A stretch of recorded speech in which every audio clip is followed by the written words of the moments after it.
Hey y'all, it's Natalie for a cherry on top today, and it is Technique Tuesday. This month we are focused on heat embossing on our layouts or projects, and I love heat embossing. I use it a lot, and today I'm going to use it on my background here. So I have the Bros Amazing collection, I have these photos of my sons, and I have my Wow Embossing ink pad and these Dina Wakley palette stamps, and I'm going to do watercolor. So I'm going to first coat my paper with some clear gesso. This is some I think it's Ranger clear gesso on some textured white cardstock by American Crafts. My palette knife was a little dirty, so you can see a bit of a black streak there, but that will be covered up by the paper in the photos, so no big deal. I'm putting it all over the whole page, but a pretty thin layer here. And this is before I do anything to the page at all, just plain clear gesso first. So you can see I have clear gesso here, and the paper is a little bit textured. I wasn't super careful about how I applied it. I like all the texture on the background, but I'm just showing you that my photos can cover up that black streak. So I have two clear embossing powders here. One is by Sizzix and one is by Wow Embossing. Pretty much the exact same thing. And now I'm using my embossing powder tool first to basically remove all of the static. And then I'm going to use this larger of the Dina Wakley stamps. It's on a stamping block here. And I'm just going to press my pad on top of it. I did have a little bit of a problem with this stamp getting a clear image. Some of the ink would get on the inside of the squares. So that's why I thought it would be best to apply the ink this way rather than actually dipping my stamp onto the ink pad. And I'm just kind of moving it around the page. I'm rotating it a little bit. It's not always going to be in the same format that it is existing on that block. And I'm kind of leaving a few blank spaces and make it a little haphazard here on the background. But I'm stamping it all over the page with the embossing ink, and it's slow drying ink, so it will kind of stay wet for a little while, so you could do the whole background. And now I'm just sprinkling the clear embossing powder all over all of my stamped squares. So you will see some of the embossing powder kind of sticking in the middle of the squares, and I don't really know that that was necessarily because I got ink on the middle of the square. I think it might have something to do with the fact that some of the gesso just wasn't fully dry, so maybe a little bit of each. But that's when you take a dry paintbrush like you see here, and you just kind of move the powder around, and then you can kind of dust it off or blow it off, and so it will only stick to the areas that have the embossing ink and that you haven't moved it around with that dry brush. So because it's a little clear, it's a little bit hard to see on camera, but I'm kind of trying to show you, like I'll put it in the light and show you the sheen. But I'm using my Wow embossing gun to set the clear powder. Now you do have to be careful, especially on like a lighter background like this, to not hold your gun in one place for too long. It will scorch your paper, but let it run for a few seconds before you start hitting the page with it. And now what will happen is when I put my watercolors on the page, the areas that are clear embossed will resist accepting the watercolor into the paper, and so you can see that these watercolors will kind of fall within the squares exactly because the resistance of the embossing powder. So I'm using fossilized amber. That's kind of the perfect color to be the same as the yellow color in the Bros Amazing collection by Photoplay. And then I'll kind of mix a couple of colors for the rest of them. But I'm going to start here with this fossilized amber. I'm kind of pouncing my brush as I apply the watercolor onto the page because I do want some splatters. So I apply the fossilized amber, and then I go in with the campfire, crackling campfire, and then I add a little bit of the wild honey just because the crackling campfire was a little bit too bright, and the yellow in this collection was a little bit more mellow. So that was actually the perfect addition. And now I'm adding the orange color to the page alongside the fossilized amber color. So I'm going to pretty much fully dry these, or mostly dry these anyway, before I do my next color, which is going to be the blue. Just because these two colors, like if they blend together, it won't matter too much. But if the orange blends with the blue, they're complementary colors, so they look good together. But when they blend together, they look muddy or gray, and we don't want that.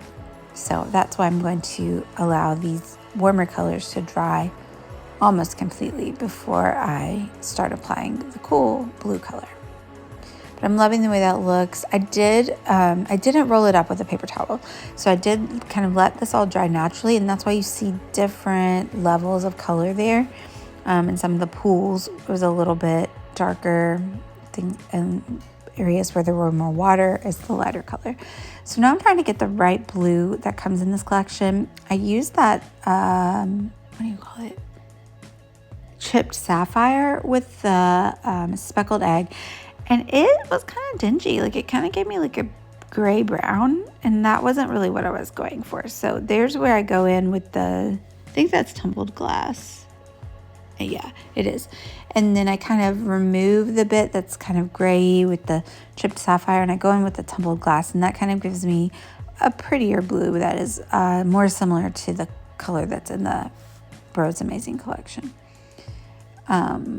So almost done applying that.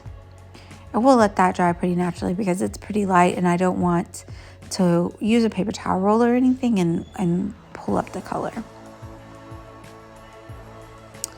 So we have it almost dry. You can kind of see the lines. You can see them a lot better, not in the photos or the video, but even if, so I'm using the clear embossing as kind of like another layer of texture on the background.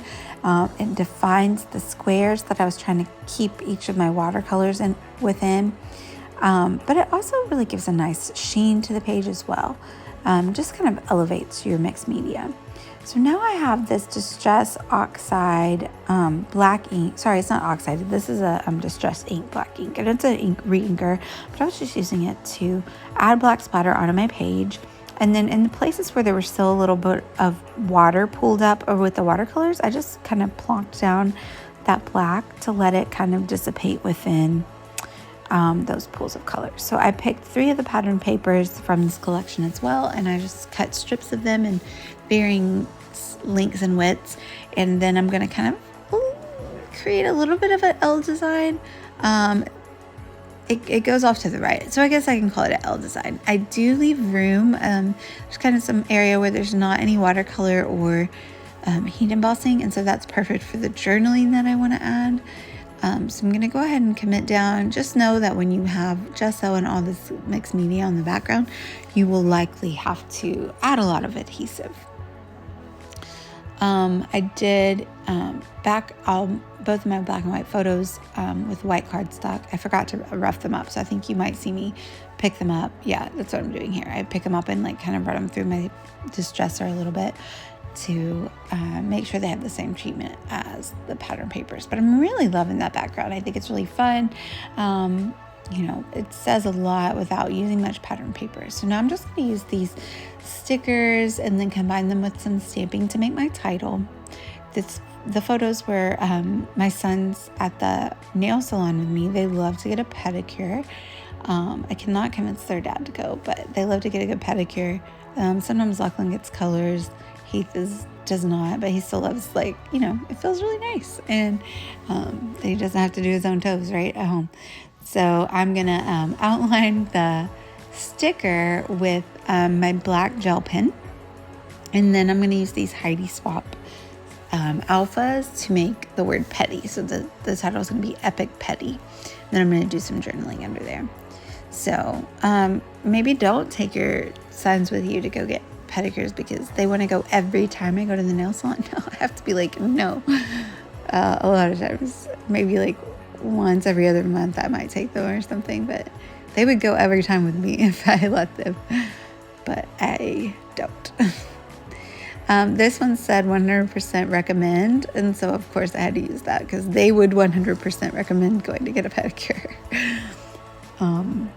You can see I already put my journaling down. I'm just kind of letting it dry a little bit. The ink pen is kind of a little bit leaky, not too much, but it does take a minute to dry. So I'm letting it dry before I go back, and I will draw like little lines underneath the journaling. I like the way that looks. I'm going to use this speech bubble that says bro, because the 2 bros were getting their toes done. And then I think off screen, I just add a little bit of die cut down to that black strip just to add a little bit of color down there at the bottom. But I had a lot of fun creating this layout. I feel like it's a little bit different to use the Bros Amazing Collection to do a layout about going to get pedicures. So I thought that would be kind of fun.